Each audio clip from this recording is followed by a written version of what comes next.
الحمد لله نحمده ونستعينه ونستغفره ونؤمن به ونتوكل عليه ونعوذ بالله من شرور أنفسنا ومن سيئات أعمالنا من يهده الله فلا مضل له ومن يضلله فلا هادي له وأشهد أن لا إله إلا الله وحده لا شريك له وأشهد أن محمدًا عبده ورسوله۔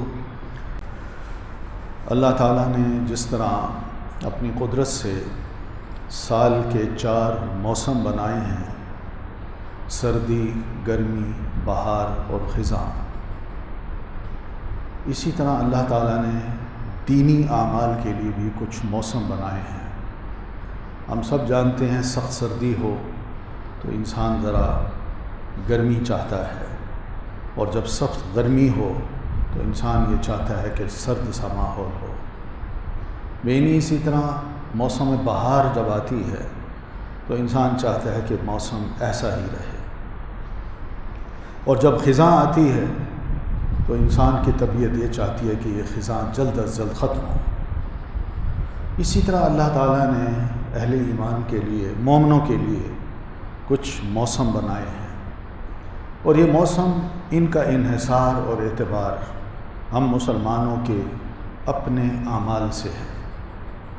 میں اگر اچھے عمل کرتا ہوں، نیک سلوک کرتا ہوں، جائز کام کرتا ہوں، ضمیر میرا مطمئن ہے، اللہ تعالیٰ کو بھی خوش کرتا ہوں، کوئی ایسے کام نہیں کرتا جس سے اللہ ناراض ہوتا ہے، تو یقین مانیے ہمارا ہر دن موسم بہار کا ہے۔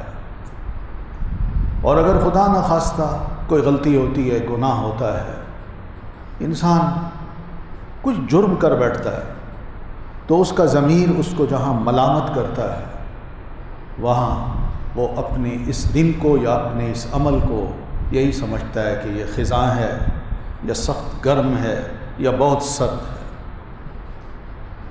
ہم اس اعتبار سے بڑے خوش قسمت لوگ ہیں کہ اللہ تعالیٰ نے ہمیں ایسا دین دیا کہ جس میں ہم مسلمان نیک سے نیک عمل کرتے جائیں اور اس کا زیادہ سے زیادہ ثواب کماتے جائیں۔ اللہ تعالیٰ نے اس موسم کو ہماری ذات پہ چھوڑ دیا ہے کہ ہم اپنے رب سے کتنا قریب ہونا چاہتے ہیں۔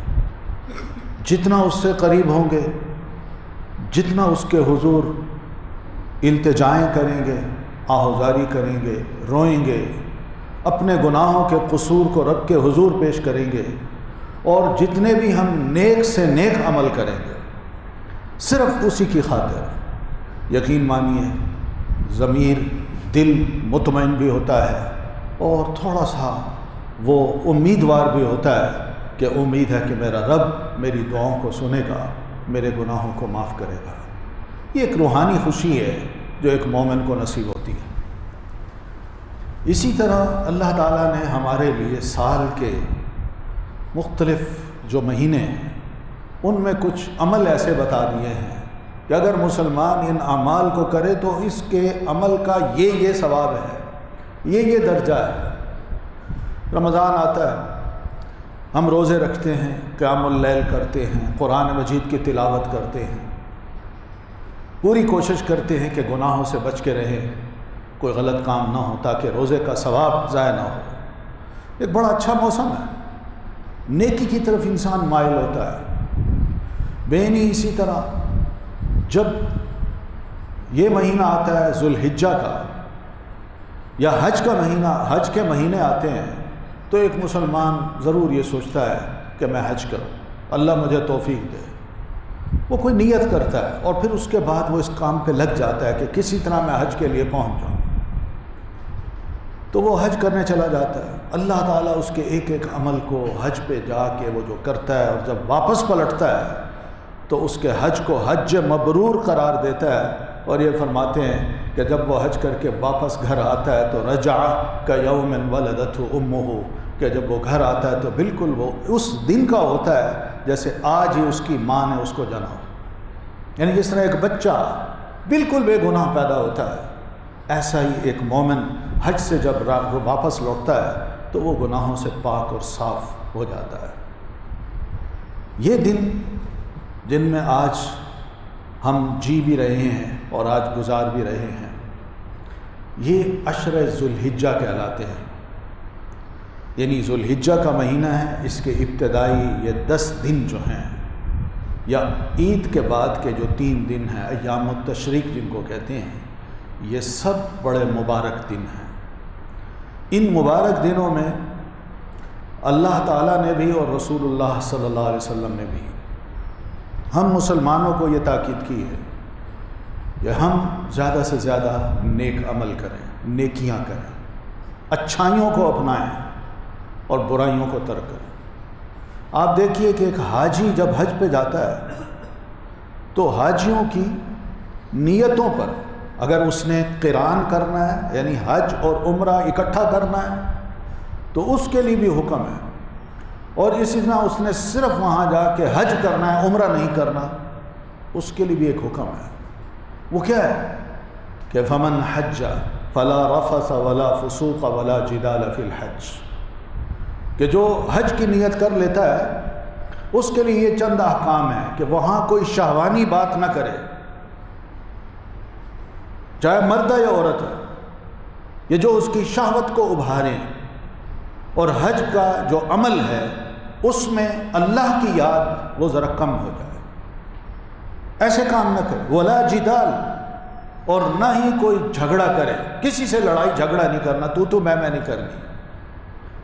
ولا فسوق، اور نہ ہی گناہ کا کوئی کام کرنا ہے۔ گناہ کا کام بہت سے ہو سکتے ہیں، ان میں سب سے اہم اور بڑا کام جو ہے وہ یہی ہے کہ انسان احرام کی حالت میں یا وہاں پر رہتے ہوئے جہاں کوئی بھی شہوانی بات نہیں کرے گا، لڑائی جھگڑا نہیں کرے گا، وہاں فسق و فجور سے بچنے کا ایک ادنا سا عمل یہ ہے کہ اپنی آنکھوں کو نیچے رکھے، کیونکہ وہاں مرد بھی ہیں، عورتیں بھی ہیں، اور وہ آ جا رہے ہیں، انسان بھی آ جا رہا ہے، اس کے سامنے بے شمار لوگ آ رہے ہیں، تو ایسی صورت میں اپنی نظروں کو وہ نیچے رکھے۔ اللہ کا گھر ہے، یہاں میں حج کرنے آیا ہوں، یہ کام مجھ سے نہیں ہوتا کہ میں بار بار اپنی نظریں کسی غیر محرم پہ اٹھاؤں، بلکہ وہ اپنی نظروں کو نیچے رکھے۔ یہ اللہ تعالیٰ نے ان کو فرمایا۔ لیکن عام مسلمانوں کے لیے، اور خاص طور پر حج تمتع کرنے والے کے لیے، جو یہ نیت کرتا ہے میں اب جاؤں گا حج کے لیے جا رہا ہوں، لیکن پہلے عمرہ کروں گا، پھر احرام کھول دوں گا، اور پھر حج کے دنوں میں احرام باندھ کے حج کر لوں گا، تو درمیان میں اس کو جو گیپ ملتا ہے اس کے لیے بھی، اور عام مسلمانوں کے لیے دنیا میں کہیں بھی ہیں، ان کے لیے بھی یہ تعلیم ہے کہ کیا کریں، لا جدال ولا فسوق، کوئی جھگڑا نہ آپس میں کریں اور نہ ہی کوئی گناہ کے کام کریں۔ یہ مہینے ہیں، بڑے محترم مہینے ہیں، ان کا احترام وہاں نہیں، جہاں کہیں بھی مسلم ہو اس کو بھی یہ چاہیے کہ وہ ضرور نوٹ کرے کہ یہ کون سا مہینہ ہے، اللہ تعالیٰ اس کا احترام کر رہا ہے، میں کیوں نہ کروں۔ وہ اس کو حرمت کا مہینہ کہتا ہے، یعنی اس کی حرمت یہی ہے کہ اس میں کسی بھی حرام کام کیا گناہ میں بھی انسان نہ پڑے، اپنے آپ کو بچا کے رکھے، اتنی بڑی فضیلت ہے اس کی۔ تو پھر کیا کرے؟ پھر نیک کام کرے۔ وہ نیک کام بہت سے ہیں، مگر اس سے پہلے کہ وہ نیک کاموں کی فہرست بتائی جائے، نبی صلی اللہ علیہ وسلم نے جو تعلیم اپنے صحابہ کرام کو اور امت کو دی، ذرا پہلے اس کو سمجھیں۔ آپ فرماتے ہیں صحابہ کرام کو، اور یہ صحابی رسول ہیں سیدنا ابن عباس رضی اللہ تعالیٰ عنہ، اور اسی طرح سیدنا ابن الزبیر عبداللہ ابن الزبیر رضی اللہ عنہ، اور اب سیدنا ابن عباس رضی اللہ عنہما کے ایک شاگرد ہیں سیدنا مجاہد ابن جبر۔ یہ تینوں قرآن مجید کے ٹاپ کے عالم ہیں اپنے دور کے۔ نبی صلی اللہ علیہ وسلم نے حضرت ابن عباس رضی اللہ تعالیٰ عنہما کے بارے میں فرمایا کہ ترجمان السنہ، یہ سنت کے ترجمان ہیں۔ آپ نے ان کے لیے یہ دعا بھی کی کہ اللہ علمہ تأویل الکتاب، کہ ابن عباس کو جبکہ وہ چھوٹے سے تھے، اس بچے کو قرآن مجید کا صحیح معنی اور مفہوم سکھا دے۔ اور یہی وہ تو ابن عباس ہیں جو فرماتے ہیں کہ اللہ تعالیٰ کا یہ جو ارشاد ہے والفجر ولیال عشر، قسم ہے فجر کی اور قسم ہے 10 راتوں کی، اس سے مراد عشرہ ذوالحجہ ہے، یعنی یہی دن جو چل رہے ہیں یہ وہ دن ہیں جن کی اللہ تعالیٰ قسم کھاتا ہے۔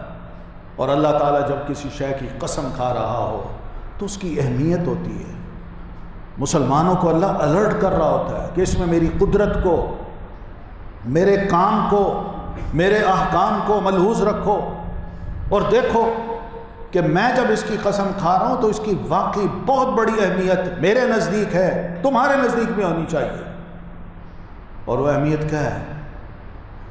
وہ اہمیت یہی ہے کہ پیارے نبی صلی اللہ علیہ وسلم کا ارشاد ہے، سیدنا ابن عباس رضی اللہ عنہما روایت کرتے ہیں، آپ فرماتے ہیں مل عمل فی ایام، سال کے جتنے بھی دن ہیں ان دنوں میں کوئی مسلمان کسی قسم کا بھی کوئی عمل کرتا ہے، وہ یاد رکھے کوئی عمل ایسا نہیں ہو سکتا کہ افضل من هذه العشرہ، جو ان 10 دنوں میں کوئی مسلمان عمل کرے، ان 10 دنوں میں کیے گئے کسی بھی عمل کی بہت بڑی فضیلت ہے، اور ان 10 دنوں کو چھوڑ کے کوئی اور دن مسلمان کوئی بھی نیک عمل کرے اتنا درجہ وہ نہیں پا سکتا جتنا ان دنوں میں نیک عمل کرنے کا درجہ ہے۔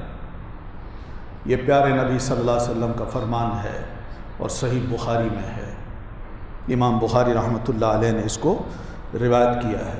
جب آپ نے یہ ارشاد فرمایا تو صحابہ بڑے حیران بھی ہوئے ہیں، اتنے افضل دن ہیں؟ تو عرض کی اللہ کے رسول ولل جہاد، خواہ ایک مسلمان جہاد کے لیے بھی لے چلا جائے ان دنوں میں، نہ ان دنوں کو چھوڑ کے اور دنوں میں کوئی مسلمان جہاد کے لیے بھی چلا جائے، کیا اس کا جہاد بھی وہ ثواب نہیں پا سکتا جو ایک عام مسلمان اس دنوں میں نیک عمل کرے؟ آپ نے فرمایا ولل جہاد، بالکل جہاد بھی نہیں۔ سوچیے جہاد بھی اتنا درجہ نہیں رکھتا جتنا کوئی نیک عمل مسلمان ان دنوں میں کرتا ہے۔ اور آپ فرماتے ہیں الا رجل خرج یخاطر بنفسه وماله فلم يرجع من شیء یا بشیء، آپ فرماتے ہیں سوائے اس مجاہد کے جو اپنے مال اور اپنی جان کو میدان جنگ میں لے جاتا ہے اور دونوں کو اللہ کی راہ میں لٹا دیتا ہے، اور پھر اس کی کوئی شے اس کے گھر واپس نہیں آتی، اس کو تو اتنا درجہ اللہ تعالیٰ دیتا ہے۔ مگر اس کے علاوہ مسلمان کوئی بھی عمل سال کے کتنے ہی دنوں میں کرے اس کا وہ ثواب نہیں ہے جتنا ان دنوں میں عمل کرنے کا ثواب ہے۔ جب اتنی اس کی اہمیت ہے اور نبی صلی اللہ علیہ وسلم کی بے شمار احادیث ہیں اس سلسلے میں، اور قرآن مجید میں بھی اللہ تعالیٰ نے ان دنوں کے بارے میں فرمایا وَيَذْكُرُ اسْمَ اللَّهِ فِي أَيَّامٍ مَعْلُومَاتٍ، کہ اہل ایمان حج والے ہوں یا جہاں کہیں بھی ہوں، ان دنوں میں جو چند گنے چنے دن ہیں ان دنوں میں اللہ کی خوب یاد کریں، اللہ کو اچھی طرح یاد کریں، اس کا ذکر کریں۔ یہ دن ہے، علماء کا کہنا یہی ہے، صحابہ کرام کا یہ کہنا ہے کہ یہی دن ہے عشرہ ذی الحجہ اور ایام تشریق، جو 10ویں تاریخ کے بعد کے 3 دن ہیں، انہی دنوں میں ہم نے اللہ کو خوب یاد کرنا ہے۔ تو اللہ کا ذکر کرنے کے بے شمار طریقے ہیں جو ہم اپناتے ہیں، مگر کس طرح؟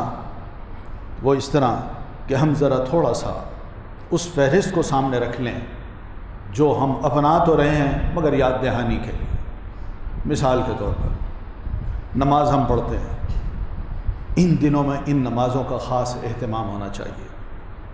انسان یہ کوشش کرے کہ میں تکبیر شروع ہونے سے پہلے بلکہ اذان ہوتے ہی میں سب کچھ چھوڑ کے مسجد پہنچ جاؤں، گھر سے نوافل پڑھوں، سنتیں گھر میں پڑھوں، اگر موقع نہیں ملتا دکان پہ پڑھ لوں، آفس میں پڑھ لوں، اور پھر اس کے بعد مسجد کا رخ کروں اور جماعت کی اول صف میں اول تکبیر کے ساتھ میں شامل ہوں۔ التبکیر، سب سے پہلے انسان مسجد میں پہنچے، سب سے پہلے صف میں کھڑا ہو اور امام کے ساتھ پہلی تکبیر میں شامل ہو جائے۔ اس کا بعض علماء نے کہا اس کا معنی ہے اقامت الصلاح، نماز کا قائم کرنا جو ہم بار بار قرآن مجید میں پڑھتے ہیں، اس کا مطلب یہی ہے۔ یہ نماز کے قائم کرنے میں یہ بڑی اہم بات ہے کہ نماز بندہ با جماعت پہلی تکبیر کے ساتھ امام کے ساتھ شامل ہو جائے، اس کو کہتے ہیں اقامت الصلاح۔ تو ایک تو یہ ہے، اور دوسرا حج بھی انسان کرتا ہے، وہ بھی ہے، پھر اسی طرح نوافل بھی ہیں، وہ بھی ہیں، تکبیرات ہیں، وہ بھی ہیں۔ ان سب کو ان دنوں میں افضل عمل کہا گیا ہے۔ امام ابن حجر عسقلانی رحمۃ اللہ علیہ صحیح بخاری کی جنہوں نے شرح لکھی ہے، وہ اس کی وجہ بتاتے ہیں کہ افضل ایام کیوں ہیں، کیوں اتنا درجہ ہے ان کا۔ وہ کہتے ہیں مجھے ایسا محسوس ہوتا ہے کہ رسول اللہ صلی اللہ علیہ وسلم نے یا قرآن مجید نے ذی الحجہ کے ان 10 دنوں کو دوسرے دنوں سے امتیاز یا ممتاز اس لیے کیا ہے کہ ان 10 دنوں میں ہم مسلمانوں کی جتنی بھی بڑی بڑی عبادتیں ہیں وہ ان 10 دنوں میں جمع ہو جاتی ہیں۔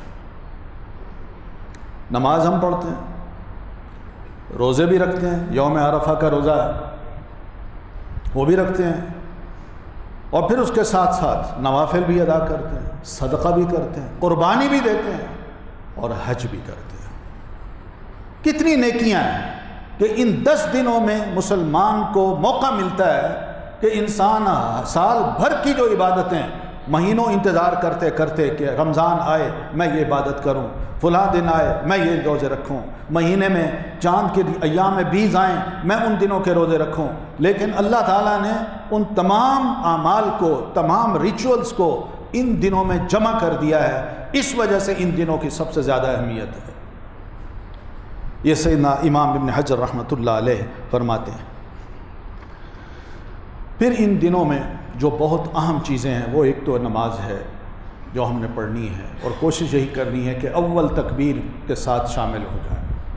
آپ صلی اللہ علیہ وسلم نے اس کی بڑی تاکید کی ہے، اور میں جیسے عرض کر چکا ہوں اقیم الصلاح کا مطلب یہی، اقامت صلاح کا مطلب ہی کچھ علماء کے نزدیک یہی ہے۔ پھر ان دنوں میں ہم نفل کی کثرت، نوافل خوب پڑھیں، جتنے بھی پڑھ سکتے ہو۔ کیوں؟ اس لیے کہ رب کا تقرب حاصل کرنے کے لیے، رب کے قریب ہونے کے لیے یہ سب سے اہم اور بنیادی ذریعہ ہے۔ نماز تو فرض سمجھ کے میں پڑھتا ہوں، اللہ تعالیٰ کا ایک فرض ہے، مگر نوافل جب میں اپنی خوشی سے، تطوع جس کو کہتے ہیں، اپنی خوشی سے رب کے حضور رکعت پہ رکعت پڑھوں، رکوع کروں، قیام کروں، رکوع کروں، سجدے پہ سجدہ کروں، تو یہ عجیب عمل ہے جو اللہ کو بڑا پسند ہے۔ آپ صلی اللہ علیہ وسلم نے اپنے خادم کو، یہ حدیث اکثر آپ نے سنی ہوگی، آپ نے فرمایا خادم کو جو وضو کرا رہے تھے، کوئی ضرورت ہو تو مانگو، صرف اس لیے کہ غریب آدمی ہے، شاید اس کو کوئی پیسوں کی ضرورت ہو، کسی چیز کی ضرورت ہو، میں اس کی مدد کروں۔ کہنے لگے واقعی؟ آپ نے فرمایا بالکل۔ عرض کی اللہ کے رسول ارید مرافقتک فی الجنہ، بس میں یہ چاہتا ہوں، میں آپ سے یہ مانگنا چاہتا ہوں کہ کل جنت میں اللہ تعالیٰ مجھے آپ کے ساتھ رکھے۔ کیا خوبصورت ڈیمانڈ ہے۔ آپ نے نہیں اس کے علاوہ کچھ اور دنیا کی کچھ چیزیں، کہنے لگے نہیں اللہ کے رسول بس یہی چاہیے۔ پھر آپ فرماتے ہیں اگر ایسی بات ہے تو واقعی تم میرے ساتھ جنت میں رہنا چاہتے ہو تو فَأَعِنِّي عَلَىٰ كَثْرَةِ السُّجُودِ، تو خوب نوافل پڑھو، خوب نوافل پڑھو، اس طرح تم میری مدد کر سکو گے، میں رب سے کہہ سکوں اور وہ مجھے تمہیں میرے ساتھ رکھے۔ اسی طرح ایک اور صحابی ہیں سیدنا ثوبان رضی اللہ عنہ، یہ خود فرماتے ہیں میں نے اللہ کے رسول صلی اللہ علیہ وسلم سے خود سنا، سمعت رسول اللہ صلی اللہ علیہ وسلم، میں نے اللہ کے رسول سے خود سنا کہ آپ نے فرمایا او مسلمان علیک بکثرت السجود، خوب نفل پڑھا کرو، اس کو اپنے اوپر لازم کر لو، اور یہ سب نمازیں جو نوافل پڑھنی ہے للہ، صرف اللہ کے لیے پڑھنا، کسی اور کے لیے نہ پڑھنا، دکھاوے کے لیے نہ پڑھنا۔ فَإِنَّكَ لَا تَسْجُدُ سَجْدَةً إِلَّا رَفَعَكَ إِلَيْهِ بِهَا دَرَجَةً، تم صرف ایک سجدہ کرو گے ایک نفل کا سجدہ، اللہ تعالیٰ اس ایک سجدے کی بدولت تمہیں اپنی طرف اٹھا کے اپنے قریب کر کے ایک درجہ اوپر کر دے گا. ایک درجہ اوپر چلے جاؤ گے. درجات ہیں نا، قرب کے درجات ہیں. نبیوں کا الگ قربہ ہے، عام لوگوں کا الگ ہے، نیک لوگوں کا الگ ہے، شہداء کا الگ ہے، صالحین کا الگ ہے. ایک عام مسلمان ہو یا صالح ہو اس کو بھی یہ فرمایا آپ نے، شہید ہو اس کو بھی فرمایا ہے کہ جو بھی ہے وہ کیا کرے، نفل پڑھے. جو ہی ایک رکعت مکمل کرے گا، سجدہ کرے گا، اللہ تعالیٰ اس عمل کے بدلے میں اس کو اپنی طرف اٹھا کے بلند کر دے گا کہ آؤ اور میرے قریب آ جاؤ، اور میرے قریب آ جاؤ. وَحَتَّ عَنْكَ بِهَا خَطِيئَةً، اور اس ایک سجدہ کی بدولت اللہ تعالیٰ تمہارے نامہ اعمال میں خدا نخواستہ کوئی گناہ لکھا ہوا ہے تو اس ایک رکعت کے یا اس ایک سجدے کی بدولت اللہ تعالیٰ وہ گناہ بھی مٹا دے گا. مٹ جائے گا وہ گناہ. مٹنے کا مطلب کیا ہے؟ وہ لکھا ہوا بھی نہیں ہوگا. جو گناہوں کی بخشش ہے وہ یہی ہے کہ اللہ تعالیٰ ان گناہوں کو ڈھانپ دیتا ہے. لکھے ہوتے ہیں مگر ظاہر نہیں کرتا مجھ پر اور دوسروں پر. لیکن ایک یہ کہ لکھا ہے اور لکھ کے اس کے بعد اس کو کہا مٹا دو. اس کا وجود ہی اس کے نامہ اعمال میں ختم کر دو.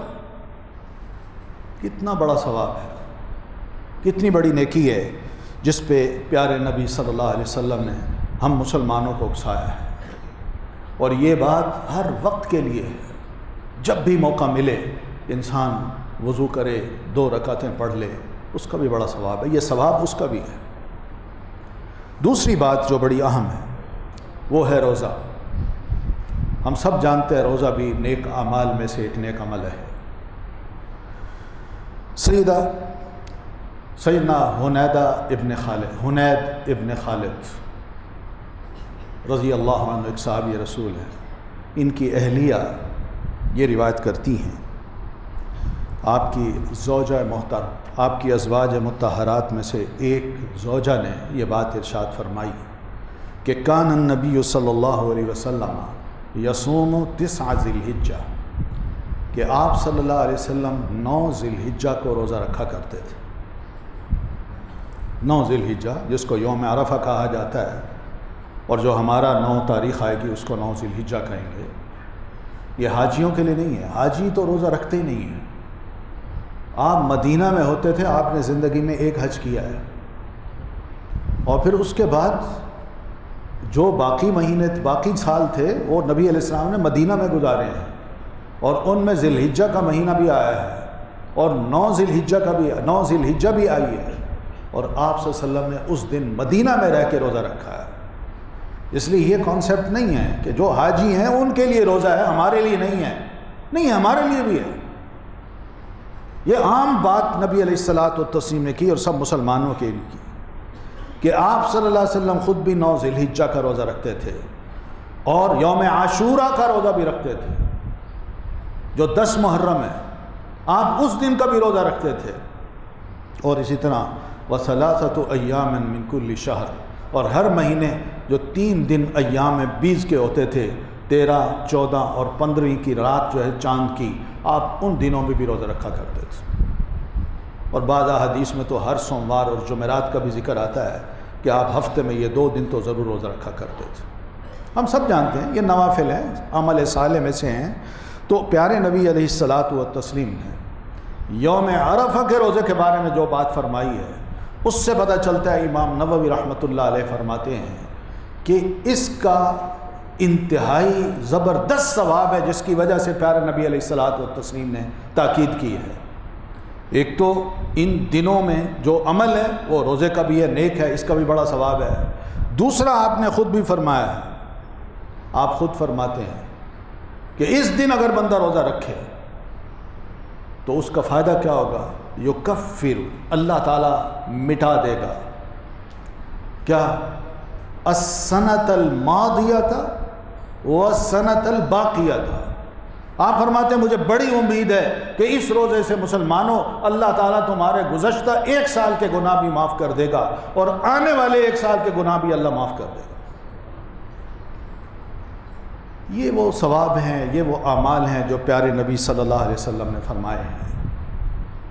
آپ سب جانتے ہیں کہ اللہ تعالیٰ میدان عرفات میں اس دن جب حاجی سب اکٹھے ہوتے ہیں تو میدان عرفات میں اللہ تعالیٰ فرشتوں پر ناز کرتے ہوئے، فخر کرتے ہوئے یہ فرماتے ہیں، یہ میرے بندے ہیں، دنیا کے کونے خدرے سے نکل کے یہاں آ گئے ہیں اور پراگندہ بال ہیں، یہ آئے ہیں چاہتے ہیں کہ میں ان کے گناہ معاف کر دوں۔ تو لوگوں، فرشتوں، یاد رکھو، میں ان تمام کے گناہوں کو جو انہوں نے کیے، چاہے وہ سمندر کی جھاگ کے برابر ہی کیوں نہ ہو، چاہے ریت کے ذروں کے برابر ہی کیوں نہ ہو، میں ان سب کے گناہوں کو معاف کر رہا ہوں۔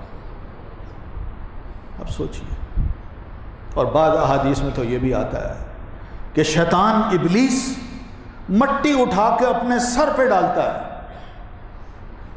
اور بڑے افسوس کا اظہار کرتا ہے، ہائے وائے کرتا ہے، اس کا بڑا دکھ ہوتا ہے، اسے تکلیف ہوتی ہے۔ کس بات پہ؟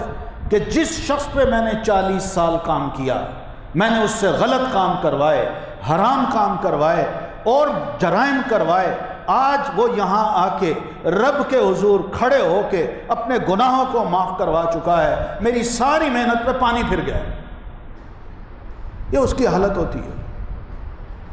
اللہ تعالیٰ اتنا کچھ کرنے کو ہے، تو ہم بھی اگر یہاں روزے رکھتے ہیں اس دن جو 9 ذی الحجہ کا ہے، انشاءاللہ اللہ سے بڑی امید ہے کہ اللہ تعالیٰ ہم پر بھی نظر کرم فرمائے گا اور ہمارے بھی پچھلے اور اگلے جو چھوٹے موٹے گناہ ہیں اللہ معاف کر دے گا۔ پھر یہ دن ایسے بھی ہیں جن میں ہم مسلمانوں کو قرآن مجید کی روح سے لِتُكَبِّرُوا اللَّهَ عَلَى مَا هَدَاكُمْ، ان دنوں میں اللہ تعالیٰ نے جو تمہیں ہدایت نصیب کی ہے اس کی بدولت تم رب کی بڑائی بیان کیا کرو کہ وہی رب ہے جس کو ہدایت دیتا ہے، یہ اس کی توفیق ہے کہ اس نے ہمیں مسلمان بنا دیا ہے، یہ اس کی توفیق ہے کہ اس نے ہمارے درمیان اللہ کے رسول صلی اللہ علیہ وسلم بھیجے، ہم ان پر ایمان لائے اور ان کی تعلیمات پر عمل کرنے والے ہیں۔ تو یہ ساری توفیق جو اللہ تعالیٰ دیتا ہے، تو اللہ تعالیٰ کا ہم سب مسلمانوں سے یہ فرمانا ہے لِتُكَبِّرُوا اللَّهَ عَلَى مَا هَدَاكُمْ، ان دنوں میں تم اللہ کی بڑائی بیان کیا کرو، اللہ تعالیٰ کی تکبیرات کہا کرو، اللہ اکبر لا الہ الا اللہ واللہ اکبر وللہ الحمد۔ کیا خوبصورت الفاظ! اللہ سب سے بڑا، دوسری دفعہ اللہ تعالیٰ سب سے بڑا، میں چھوٹا، اس کے احکام کے آگے میں ضد نہیں کروں گا، میں اکڑوں گا نہیں، میں اس کا غلام اور بندہ بن جاؤں گا۔ لا الہ الا اللہ، اس کے علاوہ کوئی بھی میرا معبود نہیں ہے، سب جھوٹے، وہی سچا۔ میں کسی کے آگے نہ جھک سکتا ہوں، نہ عاجز بن سکتا ہوں، نہ ہاتھ پھیلا سکتا ہوں، میں کسی کو رازق، مالک، مشکل کشا، حاجت روا نہیں سمجھتا، میں سمجھتا ہوں تو صرف اللہ تعالیٰ کو۔ واللہ اکبر، اللہ اکبر۔ پھر ہم کہتے ہیں، جیسے اذان میں پہلے 4 دفعہ اللہ اکبر کہتے ہیں اور جب اذان ختم ہونے کو ہوتی ہے تو اللہ اکبر۔ یہ بار بار تکرار، الفاظ کی دوبارہ ریپیٹیشن، یہ سب چیزیں ایسی ہیں جو ہمارے منہ سے نکلوائیں، دل میں بٹھائیں اور کہلوائیں، ہمارے کان بھی سنیں، دوسرے بھی سنیں، صرف اس لیے کہ ہم اللہ کے بندے بنے۔ اللہ تو سب سے بڑا ہے، تو سب سے بڑا ہے۔ کیا ہے؟ اللہ کی بڑائی ہے۔ یقین مانیے ہم مسلمانوں کی سوسائٹی میں اللہ کی بڑائی کا اس طرح اظہار نہیں کیا جاتا۔ ہاں، غیر اللہ کی بڑائی کا بڑا اظہار کیا جاتا ہے۔ آج میڈیا دیکھ لیں، ہماری اپنی محفلیں دیکھ لیں، ہم شاید اللہ کا ذکر اتنا نہیں کرتے جتنا بڑا بنا کے دوسروں کو کرتے ہیں۔ یہ غفلت ہے ہم مسلمانوں کی۔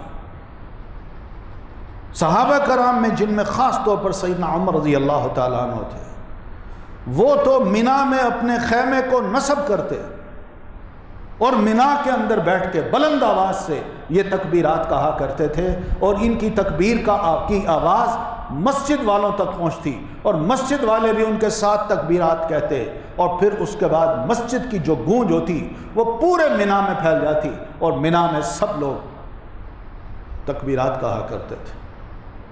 سیدنا ابن عمر رضی اللہ تعالیٰ عنہما، سیدنا ابو ہریرہ، ان دونوں کا کام یہی تھا کہ ان دنوں میں اس سنت کو زندہ کرنے کے لیے بازاروں کا رخ کیا کرتے تھے اور وہاں جا کے بلند آواز سے تکبیرات کہتے تھے۔ دکاندار بھی شامل ہو جاتے، راہ چلتا گاہک بھی یا آنے جانے والا بندہ بھی، وہ بھی ان کے ساتھ شامل ہو کے بلند آواز سے تکبیرات کہتے تھے۔ سنت سے یہ بھی ثابت ہے کہ ہر نماز کے بعد بھی بلند آواز سے یہ تکبیرات کہی جائیں۔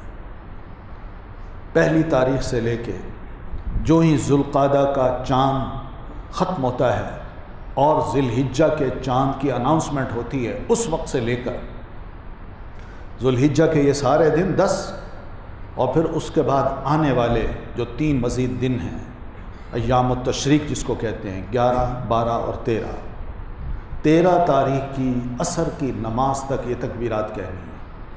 یہ صحابہ کرام یہی کچھ کرتے تھے۔ احادیث میں ہے بھائی، احادیث میں یہ چیزیں موجود ہیں، عمل موجود ہے۔ ہم نے اس کو سکویز کیا، چند دنوں کے لیے کر دیا، وہ چند دن بھی ہمیں یاد نہیں رہتے۔ 10 دن ہیں لِتُكَبِّرُوا اللَّهَ عَلَى مَا هَدَاكُمْ، تاکہ تم اللہ تعالیٰ کی بڑائی بیان کرو۔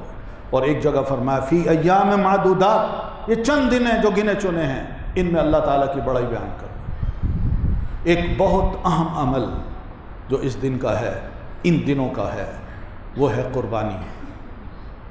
قربانی، انسان قربانی قرب سے ہے، قرب سے، کہ میں یہ قربانی اس لیے کر رہا ہوں کہ اللہ کے قریب ہو جاؤں، اللہ مجھے اپنا پیارا بنا لے، میں اس کا محبوب بن جاؤں۔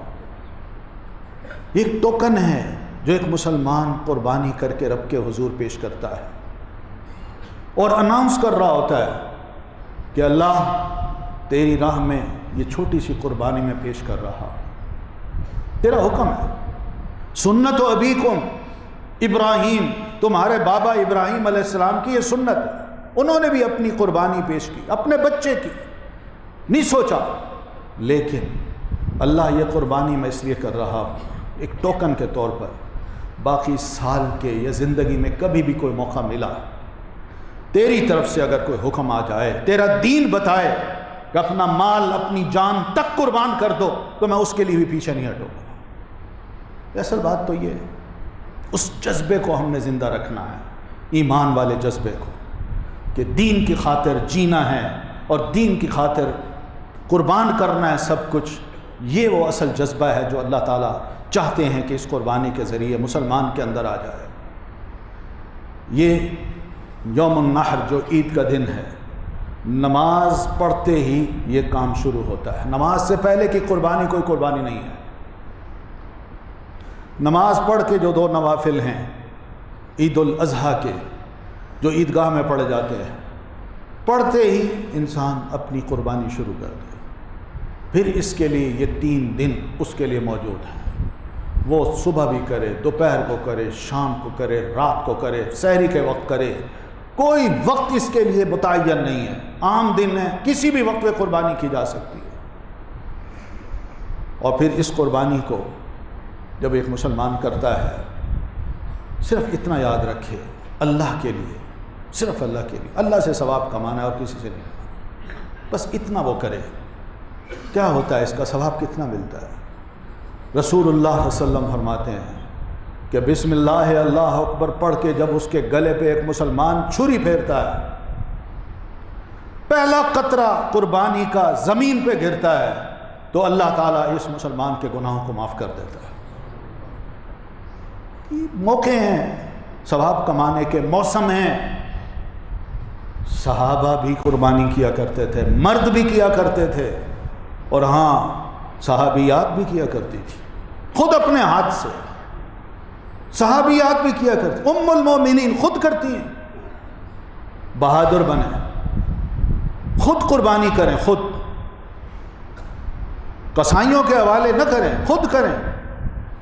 جب ہم قربانی کریں گے تو ایک جذبہ پیدا ہوگا ورنہ طبیعت ایسی بن جائے گی کہ آپ خود کہیں گے کہ میں نے کبھی چڑیا ذبح نہیں کی، میں اس کو کیسے کر سکتا ہوں؟ تو ایسا بندہ میدان جہاد میں کیسے جا سکتا ہے؟ خود قربانی ہونی چاہیے، اپنے اندر یہ ہمت، طاقت، جوش، جذبہ یہ پیدا کرنا چاہیے کہ ہاں یہ سب کچھ میں اللہ کے لیے قربان کر رہا ہوں اور خود کر رہا ہوں۔ تو حاضرین محترم، یہ چند نیکیاں ہیں، اگر ہم مسلمان ان کو اپنا لیں ان 10 دنوں میں تو بڑا بہترین موسم ہے میرے لیے بھی اور آپ کے لیے بھی، اور اللہ کا قرب حاصل کرنے کا بھی۔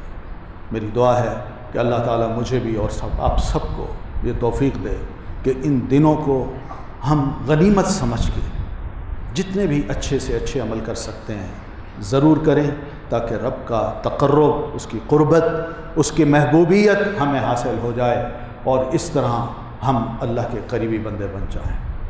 اقول قولی ھذا واستغفر اللہ لی ولکم ولسائر المسلمین برحمتک یا ارحم الراحمین۔